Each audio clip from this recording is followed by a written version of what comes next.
I just want to focus on this single slide. Let's take example of a student, Rahul. He starts taking single pill. What do we call tolerance? He doesn't, that pill helps him to function normally. One day one pill works, second day he wants to take two pills. Third day he wants with the same effect, to have the same effect. ಅದೇ effect ಆಗಬೇಕು ಅಂದ್ರೆ ಇನ್ನು ಜಾಸ್ತಿ medicine ಬೇಕು. In medical terms we say that we build resistance. ಈಗ pain killer ನಾವು daily ಒಂದು pain killer ತಗೋತಾ ಇದೀವಿ, ನೆಕ್ಸ್ಟ್ ಏನಾದರೂ ಬಂದಾಗ we need two pain killers or we need twice a day or thrice a day. That is called tolerance. Dependence, to function daily I need to have that medicine. ಅದು ನಾನು ತಗೊಂಡಿಲ್ಲ ಅಂದ್ರೆ ನನಗೆ function normal person ತರ ಕೆಲಸ ಮಾಡಕ್ಕೆ ಬರಲ್ಲ. That is called dependence. Third is addiction. I know my health is deteriorating. ನನಗೆ ನಾರ್ಮಲ್ ಪರ್ಸನ್ ತರ ಕೆಲಸ ಮಾಡಕ್ಕೆ ಆಗ್ತಾ ಇಲ್ಲ. My life is deteriorating. ನನ್ನ ಬ್ಯಾಂಕ್ ಅಕೌಂಟ್ ಖಾಲಿ ಆಗಿದೆ. ಏನು ರಿಲೇಶನ್ಶಿಪ್ ಅಲ್ಲಿ ಇದೆ, ಆ ಪರ್ಸನ್ ಬಿಟ್ಬಿಟ್ಟು ಹೋಗಿದ್ದಾರೆ, ನನ್ನ ತಂದೆ ತಾಯಿ ನನಗೆ ಏನು ಸಪೋರ್ಟ್ ಕೊಡ್ತಾ ಇಲ್ಲ. Still I need to have drugs. So generally we only talk about addiction, but it is actually a cycle. ನಮಗೆ ಕ್ಯೂರಿಯಾಸಿಟಿ ಇದೆ, ನಾವು ಸ್ಟಾರ್ಟ್ ಮಾಡ್ತೀವಿ, then we start using first use, then when we immediately move, as in how we move towards tolerance, dependence, addiction, nobody realizes. I want to highlight one single quote and ನಾನು highlight ಮಾಡಕ್ಕೆ ಇಷ್ಟಪಡ್ತಾ ಇದ್ದೀನಿ. No addict want to lose control. In his mind, if he takes drugs, ನಾನು drugs ತಗೊಂಡ್ರೆ ನನಗೆ ವಾಪಸ್ control ಸಿಗುತ್ತೆ. But what is actually happening is ಉಲ್ಟಾ ಆಗ್ತಾ ಇದೆ. ಸ್ಲೋಲಿ ಅವ್ರ ಕಡೆಯಿಂದ ಕಂಟ್ರೋಲ್ ಹೋಗ್ತಾ ಇದೆ, ಲೈಫ್ ಟು ಕಂಟ್ರೋಲ್ ಹೋಗ್ತಾ ಇದೆ, ಅವ್ರ life too, career too, finances too, ಎಲ್ಲ ಕಂಟ್ರೋಲ್ ಸ್ಲೋಲಿ ಹೋಗ್ತಾ ಇದೆ. I'll not cover this part, sir. ಈಗಾಗಲೇ ಡಿಟೇಲ್ ಆಗಿ ಕವರ್ ಮಾಡಿದ್ದಾರೆ. I want to focus on this part. These are latest statistics of Karnataka state. ಅದರಲ್ಲಿ ನಾನು just I want to highlight 63% usage is of cocaine. ನಮ್ಮ ಮನಸ್ಸಲ್ಲಿ ಏನಿರುತ್ತೆ, maximum usage ಗಾಂಜಾಗೂ ಇರುತ್ತೆ, cheap ಆಗಿ ಸಿಗುತ್ತೆ, ಈಸಿ ಆಗಿ ಸಿಗುತ್ತೆ. But actually statistics say that only 20% usage is of ganja. More usage present generation ಅಲ್ಲಿ heavy usage is of synthetic drugs. ಇನ್ನೊಂದು ಮಿಸ್ಕನ್ಸೆಪ್ಷನ್, ಇಂಜಿನಿಯರಿಂಗ್ ಕಾಲೇಜ್ ಮಾತ್ರ ಸೇವನೆ ಮಾಡ್ತಾರೆ, ಬೇರೆ ಕಾಲೇಜಲ್ಲಿ ಕನ್ಸಂಪ್ಷನ್ ಇಲ್ಲ. This almost 2%, 1.7%, almost ಎಲ್ಲ ಪ್ರೊಫೆಷನಲ್ ಡಿಗ್ರಿ ಕಾಲೇಜಸ್ ಅಲ್ಲಿ ಈಗಾಗಲೇ ಡ್ರಗ್ ಕನ್ಸಂಪ್ಷನ್ ಸ್ಟಾರ್ಟ್ ಆಗಿದೆ. ಅನದರ್ ಕನ್ಸಂಪ್ಷನ್, ಮೇಲ್ ಪರ್ಸನ್, ಹುಡುಗರು ಇರ್ತಾರೆ ಸ್ಟೂಡೆಂಟ್ಸ್ ಅಲ್ಲಿ, ವರ್ಸನ್ಸ್ ಅಲ್ಲಿ, ಅವರು ಮಾತ್ರ ಯೂಸ್ ಮಾಡ್ತಾರೆ, ಅದು ಕೂಡ that is also wrong. 2.4 times correct, students ಹುಡುಗರು ಜಾಸ್ತಿ ಯೂಸ್ ಮಾಡ್ತಾರೆ, but female students have also started using drugs. These are Karnataka statistics and ಇಡೀ ಸ್ಟೇಟ್ ಹೇಳ್ತಾ ಇದ್ದೀನಿ ನಾನು. Another last statistic I want to highlight is peer pressure. 42% students get involved or introduced to drugs because of their friends. ನಿಮ್ ಪಕ್ಕ ಯಾರು ಕೂತಿದ್ದಾರೆ ಅವರು first start ಮಾಡ್ತಾರೆ, ಆಮೇಲೆ ನಿಮಗೆ peer pressure ಹಾಕ್ತಾರೆ. Sir has shown a video about peer pressure, but peer pressure is real. As a student, it is very less chances that ನಾನು ಹೊರಗಡೆ ಹೋಗಿ ಪೆಡ್ಲರ್ ಜೊತೆ ಇಂಟರಾಕ್ಟ್ ಮಾಡ್ತೀನಿ, ಅಥವಾ ಏನಾದ್ರು ಫೋನ್ ನಂಬರ್ ಸರ್ಚ್ ಮಾಡಿಬಿಟ್ಟು ನನಗೆ ಡ್ರಗ್ಸ್ ಕೊಡಿ ಅಂತ ತುಂಬಾ ಕಮ್ಮಿ ಈ ತರ ಮಾಡ್ತಾರೆ. Who is our main enemy or our friend is person sitting next to us. True.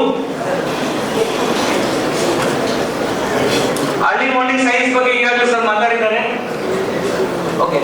There is one more last. I will not take too much time. Please, 5 minutes. ಇನ್ನೊಂದು ಸ್ಟಡಿ ಇದೆ. There is a recent study. Students ಗೆ health effect ಬಗ್ಗೆ continuous ಆಗಿ ನಾವು ಮಾತಾಡ್ತಾ ಇದ್ರೆ, ನೀವು drugs ತಗೊಂಡ್ರೆ ಇದು ಆಗುತ್ತೆ, ಅದು ಆಗುತ್ತೆ, ತಲೆಯಲ್ಲಿ ಹೋಗಲ್ಲ. ನೀವು ಮೆಡಿಕಲ್ ಸ್ಟೂಡೆಂಟ್ಸ್ ಇದ್ದೀರಾ, ಅಟ್ಲೀಸ್ಟ್ ನಿಮ್ಮ ತಲೆಯಲ್ಲಿ ಸ್ವಲ್ಪ ಹೋಗುತ್ತೆ, because you see those kind of patients. ಬೇರೆ students, I am engineering student, ನನಗೆ ಈ ತರ ಮಾತಾಡಿದ್ರೆ ಆಯ್ತು ಒಂದಿನ ಆಗುತ್ತೆ, ಆ ಟೈಮಲ್ಲಿ ನೋಡೋಣ. ವಾಟ್ ವರ್ಕ್ಸ್ ವಿತ್ ದೆಮ್, ಏನು ಅವರಿಗೆ ಯಾವ ಭಾಷೆಯಲ್ಲಿ ಅವರಿಗೆ ಮಾತಾಡಿದ್ರೆ ಅವರಿಗೆ ಅರ್ಥ ಆಗುತ್ತೆ. Talk about what impact it will have in recent time, immediately our life ಅಲ್ಲಿ ಏನು ಇಂಪ್ಯಾಕ್ಟ್ ಆಗುತ್ತೆ ಅದರ ಬಗ್ಗೆ ಮಾತಾಡಿದ್ರೆ message will go with them. So sports performance, ತುಂಬಾ ಜನ ಸ್ಪೋರ್ಟ್ಸ್ ಅಲ್ಲಿ ಆಕ್ಟಿವ್ ಇರ್ತಾರೆ. drug consumption will immediately reduce your sports performance. I come from a uniform service. ನಿಮ್ ತರನೇ ಅಕಾಡೆಮಿಕ್ ಇದೆ, ಜಾಸ್ತಿ ಟೈಮ್ ಅಕಾಡೆಮಿಕ್ಸ್ ಅಲ್ಲಿ ಕೊಡ್ತಾ ಇದೆ, ಮತ್ತೆ IPS ಟ್ರೈನಿಂಗ್ ಅಲ್ಲಿ ಬಂದ ನಂತರ 5 ಕಿಲೋಮೀಟರ್ ಓಡಬೇಕು, 20 ಕಿಲೋಮೀಟರ್ ಓಡಬೇಕು, ಏನೋ ಕಷ್ಟ ಆಯ್ತು ಮಾಡಿದ್ದೀನಿ ಅಂತ. But drug consumption, even cigarette consumption will immediately reduce your physical capability. Daily task ಮಾಡಕ್ಕೆ ಕೂಡ ನಿಮಗೆ ಬರಲ್ಲ.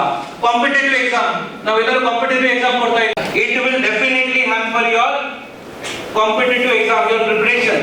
ತುಂಬಾ ಜನ, ನಾನು ಇನ್ನೂ ಸಣ್ಣ ಚಿಕ್ಕ ನಿಮಗೆ ಒಂದು ಸ್ಟೋರಿ ಹೇಳ್ತೀನಿ. ನಾನು ಎಕ್ಸಾಮ್ ಓದುವಾಗ ಒಬ್ಬ ಸ್ಟೂಡೆಂಟ್ ಬಂದ, ಲೇಟ್ ಆಗಿ ಬಂದ. ಈ collapse in the examination hall. We got to know, ಮತ್ತೆ ಗೊತ್ತಾಯಿತು, he used to regularly take drugs in the assumption that drugs ತಗೊಳ್ಳುವಾಗ ಅವ್ರದ್ದು ಪರ್ಫಾರ್ಮೆನ್ಸ್ ಇನ್ನೂ ಬೆಟರ್ ಆಗುತ್ತೆ. 2 years ಪ್ರಿಪರೇಷನ್ ಆದ ನಂತರ on the day of examination ಅವರಿಗೆ ಎಕ್ಸಾಮ್ ಬರೆಯಕ್ಕೆ ಆಗಲಿಲ್ಲ. ಡ್ರೈವಿಂಗ್ ಆಕ್ಸಿಡೆಂಟ್, ಈಗಾಗಲೇ ಸರ್ ಮಾತಾಡಿದ್ದಾರೆ, it results in more accidents. Career opportunities, police verification, ದಯವಿಟ್ಟು ಇದರ ಬಗ್ಗೆ ಗಮನ ಕೊಡಿ. ಎನಿ ಸಿಂಗಲ್ ಕೇಸ್ ನಿಮ್ಮ ಲೈಫ್ ಅಲ್ಲಿ ನೀವು ಯಾರಾದ್ರೂ ಗವರ್ಮೆಂಟ್ ಜಾಬ್ಗೆ ಹೋದ್ರೆ you apply for police verification. Even ನಾನು ಆಫೀಸ್ ಹತ್ತಿರ ತುಂಬಾ ಜನ ಪೇರೆಂಟ್ಸ್ ಬಂದು ಹೇಳ್ತಾರೆ, ಸರ್ ಆ ಟೈಮಲ್ಲಿ ಏನಾದ್ರು ಮಿಸ್ಟೇಕ್ ಆಯ್ತು, ಆಗ್ಬಿಡ್ಲಿ, ಏನಾಯ್ತು, ದಯವಿಟ್ಟು ಅವರಿಗೆ ಕ್ಲಿಯರ್ ಪೊಲೀಸ್ ವೆರಿಫಿಕೇಶನ್ ರಿಪೋರ್ಟ್ ಕೊಡಿ. It is not possible. ಅದು ಕಂಪ್ಲೀಟ್ಲಿ ಕಂಪ್ಯೂಟರೈಸ್ ಇದೆ. ನಿಮ್ಮ ಮೇಲೆ ಹಳೆ 10 ವರ್ಷ 20 ವರ್ಷ ನಿಮ್ಮಲ್ಲಿ ಏನ್ ಕೇಸ್ ಆಗಿದೆ ನಾವು ಅದೇ ಬರ್ಬಿಟ್ಟು ಕೊಡ್ಬೇಕು. It is not in our hands. One more point I didn't cover, ಇದು relationship, girlfriend, boyfriend, ಅದು ನಿಮಗೆ ಅರ್ಥ ಆಗುತ್ತೆ. My request is, because now what we have established here is, ನಿಮ್ಮ ಫ್ರೆಂಡ್ಸ್ ನಿಮಗೆ ಪ್ರೆಷರ್ ಮಾಡ್ತಾರೆ. ಇದು ನಾನು ಜಾಸ್ತಿ ಕನ್ಕ್ಲೂಡ್ ಮಾಡ್ತೀನಿ. ನಿಮಗೆ ಯಾರಾದ್ರೂ ಫ್ರೆಂಡ್ಸ್ ನಿಮಗೆ ಪ್ರೆಷರ್ ಮಾಡಿದ್ರೆ ದಯವಿಟ್ಟು ಇಗ್ನೋರ್ ಮಾಡಬೇಡಿ. ಈಗ ನಾವು ಇದೀವಿ, ನೆಕ್ಸ್ಟ್ ನಮಗೆ ಯಾರಾದ್ರೂ ಫ್ರೆಂಡ್ಸ್ ಇರ್ತಾರೆ, ನಮ್ಮ ಬ್ರದರ್ಸ್ ಇರ್ತಾರೆ, ಸಿಸ್ಟರ್ಸ್ ಇರ್ತಾರೆ, ಅವರಿಗೆ ಈ ತರ ಪ್ರೆಷರ್ ಬಂದ್ರೆ ನಾವು ಇಗ್ನೋರ್ ಮಾಡಿದ್ರೆ ಅವ್ರಿಗೆ ಯಾವ ಟೈಮ್ಗೆ ಹೆಲ್ಪ್ ಕೇಳಕ್ಕೆ ಹೋಗ್ತಾರೆ, ಆ ಟೈಮ್ ಅಲ್ಲಿ ಅವ್ರ ಫ್ರೆಂಡ್ಸ್ ಇಗ್ನೋರ್ ಮಾಡಿದ್ರೆ the society will become bad.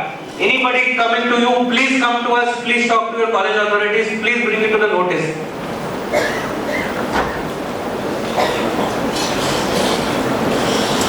I just want to highlight single effect. There are 2 types of cases in drug ಅಲ್ಲಿ 2 ಕೇಸಸ್ ಬಗ್ಗೆ ನಾವು ಮಾತಾಡ್ತೀವಿ. ಒನ್ ಇಸ್ ಕನ್ಸಂಪ್ಷನ್ ಕೇಸಸ್, ಯಾರಾದ್ರೂ ಸೇವನೆ ಮಾಡ್ತಾ ಇದ್ದಾರೆ. Second big category of cases is ಯಾರಾದ್ರೂ ಸೆಲ್ ಮಾಡ್ತಾ ಇದ್ದಾರೆ, peddling. Peddling is a non bailable offence, generally jail term ಆಗುತ್ತೆ. But consumption we treat it as a victim. ನಾವು ವಿಕ್ಟಿಮ್ ತರ ಟ್ರೀಟ್ ಮಾಡ್ತೀವಿ. ಯಾವ ರೀತಿ ಅವರಿಗೆ ಹೆಲ್ಪ್ ಆಗಬಹುದು ಆ ರೀತಿ ಅವರಿಗೆ ಟ್ರೀಟ್ ಮಾಡ್ತೀವಿ. Our role is as a friend. We don't want to punish. ಯಾರಿಗೆ ಪನಿಷ್ಮೆಂಟ್ ಕೊಡಬೇಕು ಅದು ಬೇರೆ ತರ ಮಾತಾಡ್ತೀವಿ, ಬೇರೆ ರೀತಿಯ ಕಾರ್ಯಾಚರಣೆ ಮಾಡ್ತೀವಿ. But in colleges we want to work as your friend. ಈಗಾಗಲೇ ನಾವು under leadership of our DG sir, under leadership of our IG sir, we have already started campaign of covering all the institutions. ಬಾಗಲಕೋಟೆಯಲ್ಲಿ 800 ಜಾಸ್ತಿ institutions ಇದೆ. ಈಗಾಗಲೇ ನಾವು start ಮಾಡಿದ್ದೀವಿ. ಈ 3 ದಿವಸ, ನಿನ್ನೆ, ಇವತ್ತು ಮತ್ತೆ ನಾಳೆ ನಾವು ಎಲ್ಲಾ ಇನ್ಸ್ಟಿಟ್ಯೂಷನ್ಸ್ ಕವರ್ ಮಾಡ್ತಾ ಇದ್ದೀವಿ.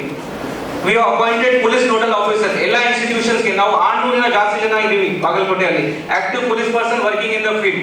ಎಲ್ಲರಿಗೆ ನಾವು 8 ಇನ್ಸ್ಟಿಟ್ಯೂಷನ್ ತಗೊಂಡಿದ್ದೀವಿ, including me. We will visit each and every institution every month. ನಾವು ವಿಸಿಟ್ ಮಾಡ್ತೀವಿ, ರೆಗ್ಯುಲರ್ ಆಗಿ ನಿಮ್ಮ ಫ್ರೆಂಡ್ ತರ ನಿಮಗೆ ಮಾತಾಡ್ತೀವಿ, ನಿಮ್ಮ ಜೊತೆ ಟಚ್ ಅಲ್ಲಿ ಇರ್ತೀವಿ.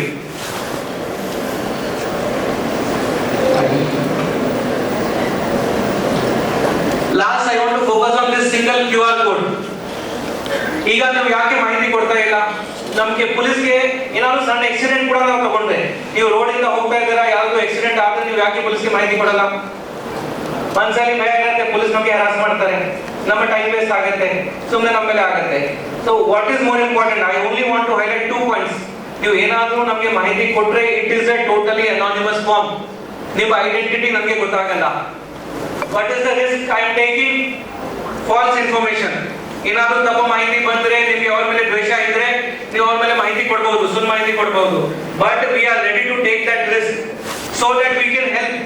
Even if 50% 60% chances ಇದ್ರೆ ಅದು ಮಾಹಿತಿ ನಿಜ ಇದೆ, 40% ಸುಳ್ಳು, we are ready to take that help. We are ready to take that chance because we want to help those 60% of the people. ದಯವಿಟ್ಟು ಈ ಸರ್ವಿಸ್ಗೆ ಯೂಸ್ ಮಾಡಿ. ನಿಮ್ಮ ಐಡೆಂಟಿಟಿ ನಮಗೆ ಗೊತ್ತಾಗಲ್ಲ, ನಿಜವಾಗಿ ಗೊತ್ತಾಗಲ್ಲ.